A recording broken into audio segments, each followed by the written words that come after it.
Alaska Pipeline in the 70s made friends with many of the ruling elite, he was told that the elite consider themselves to be gentlemen and think not informing the general public of their plans is unsportsmanlike, that they need to tell the people, so they use news and movies to put forth their fair warning. Okay? Now, who's the most subtle beast of the field? So, are we expected to see the ruling elite come out on worldwide television and say, there's a meteor coming? No. Instead, they're going to do it very subtly, because that's the way the beast speaks, okay? Very subtly. This makes them feel empowered to see their victims totally helpless and unable to prevent their own demise after given fair warning. So, have the elite given us fair warning that there is a meteor coming? Have they? I'm going to say yes, we have been warned. It's called Deep Impact. It came out May 8, 1998. That date's important. Unless a comet can be destroyed before colliding with the Earth, only those allowed to be in shelters will survive. Will people survive? And by the way, the lead actor was Morgan Freeman, a black president. Is that dating it? And they can't tell the population for fear the population will go into panic. The world elite then begin to prepare survival underground bunkers. In October 2005, Stephen Dollins was thrust into a global scene when the Lord showed him the Illuminati card game, predicted many events of the past and future, and he made the very popular DVD Illuminati game Blueprint for World Domination. Today, there are many websites dedicated to just the Illuminati cards. Do the Illuminati cards speak about a meteor, about a tidal wave? In the early 1990s, the Secret Service attempted to stop the distribution of this deck of cards called Illuminati New World Order. Would you believe one of them says that there's going to be a meteor strike and a tidal wave? 2 months after the Deep Impact, this came out. The second movie, in the mouth of 2 or 3 witnesses. They told us they made 2 movies about it. This Armageddon, after discovering an asteroid the size of Texas is going to hit Earth in less than a month, NASA requires a team of deep core drillers to go up into this asteroid and drill into it and put a nuclear weapon and explode it and save the Earth. Well, the point is, there's 2 movies about a meteor hitting the Earth. He was told that the elite consider themselves to be gentlemen and think not informing the general public of their plans is unsportsmanlike, that they need to tell the people, so they use news and movies to put forth their fair warning. Signing off 9/23/1780. 9/23. Clearly he's leaving us a code. Some way to reach him. A time or a date, maybe? September 23rd? September 23rd. I'm proclaiming the acceptable year of the Lord from now until September 23rd, 2015, Yom Kippur, Day of Atonement. The planet also means, very concretely, our very survival. We are, all of you know it, on the edge of a climatic abyss. In fact, we have 500 days to avoid a climate chaos. We have 500 days to avoid the climate chaos. Very important issue of climate change, climate chaos, and I said that we had 500 days to avoid climate chaos. The French Foreign Minister said, we have entered into the 500 days of climate chaos, which takes us to September 24th, 2015. What's he talking about? Is he talking about something coming from, is there asteroid cluster on its way? Or is there, maybe not to be a deep impact? Great many changes that the populace of the Earth will undergo. A great many changes. But there's really nothing they can do about it. They can wish, hope, and everything else, but it's still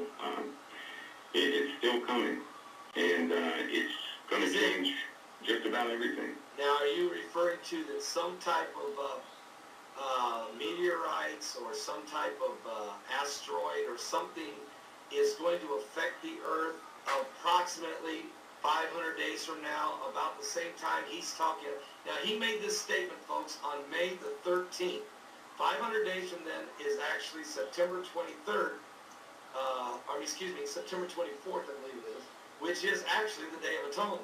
And proclaiming the acceptable year of the Lord from now until September 23rd, 2015, Yom Kippur, Day of Atonement.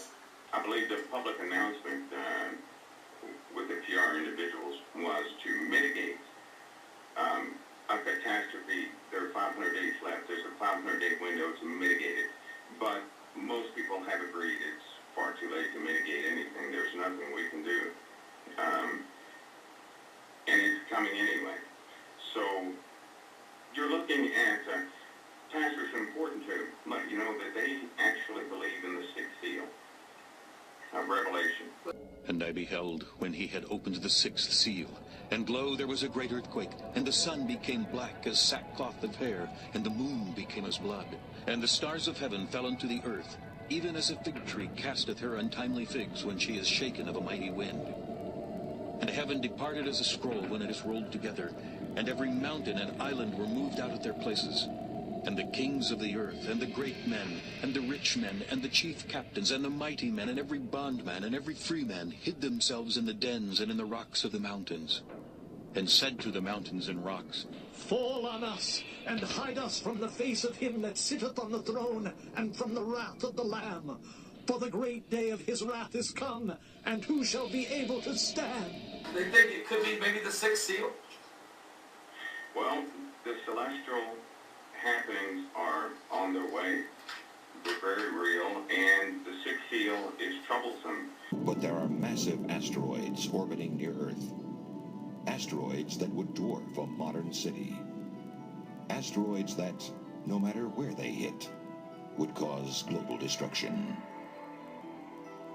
If you hit a large metropolitan area with an iron asteroid a mile across, that would be an unimaginable catastrophe for the local area as well as for the world. It would simply obliterate.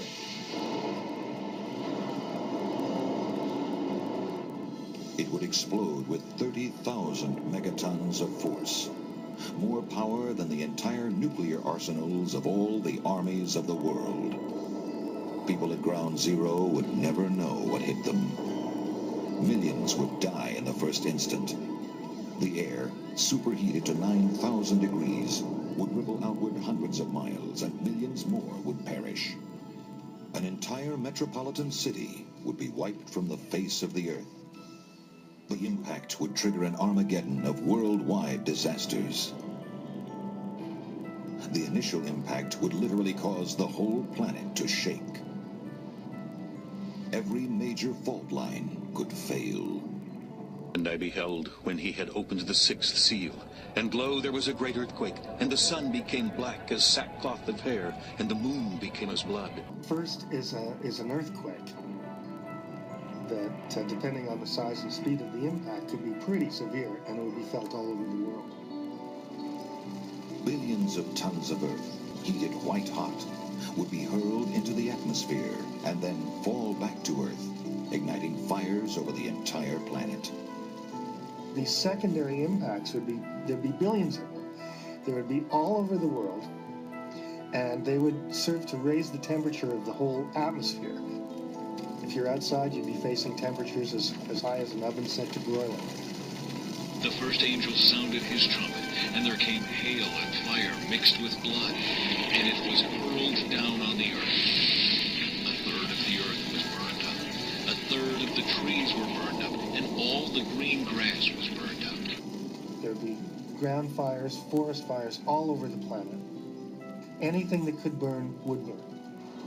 The intense seismic activity causes volcanoes worldwide to erupt, blasting ash and smoke into a sky already blackened by raging fires. A black cloud forms around the entire planet. This is not a cloud that causes a day to be dull and gray. This would be a cloud that would cut off all sunlight. The day would be black, the night would be black, and it would probably last for a year. For the Lord has a day of vengeance, a year of recompense for the cause of Zion. Will not the day of the Lord be darkness, not light? Pitch dark, without a ray of brightness? When he opened the abyss, smoke rose from it like the smoke from a gigantic furnace. The sun and sky were darkened by the smoke from the abyss. As sunlight is cut off, the temperature drops and a nuclear winter scenario begins. It would be raining. The rain would be so much laced with nitrous acid, it would be like the mother of all acid rains. Photosynthesis would shut down. Plants wouldn't be able to survive. People and animals that eat plants would not be able to survive. And creatures that eat plant-eating creatures wouldn't be able to survive. Death would just go right up the food chain. Finally, as the sky finally starts to clear, you get a greenhouse effect, which slowly builds up the temperature and could last for hundreds of years. So it's like just about every environmental disaster you can think of, all happening. A number of our guests in the past 2 or 3 years, and I'm talking both secular guests and religious, ecclesiastical guests from various fields of expertise, have indicated that they believe something significant is going to happen in September 2015. Wake up, wake up, wake up. If you do not wake up, I will come like a thief, and you will not know at what time I will come to you. I will come like a thief, and you will not know at what time I will come to you. And proclaiming the acceptable year of the Lord from now until September 23rd, 2015, Yom Kippur, Day of Atonement. We are, all of you know it, on the edge of a climatic abyss. The fifth angel sounded his trumpet, and I saw a star that had fallen from the sky to the earth. The star was given the key to the shaft of the abyss. When he opened the abyss, smoke rose from it like the smoke from a gigantic furnace. The sun and sky were darkened by the smoke from the abyss. We are, all of you know it, on the edge of a climatic abyss. In fact, we have 500 days to avoid a climate chaos. There will be climate chaos coming up within 500 days, which takes us to September 24th, 2015. What's he talking about? Is he talking about something coming from, is there asteroid cluster on its way? And proclaiming the acceptable year of the Lord from now until September 23rd, 2015, Yom Kippur, Day of Atonement.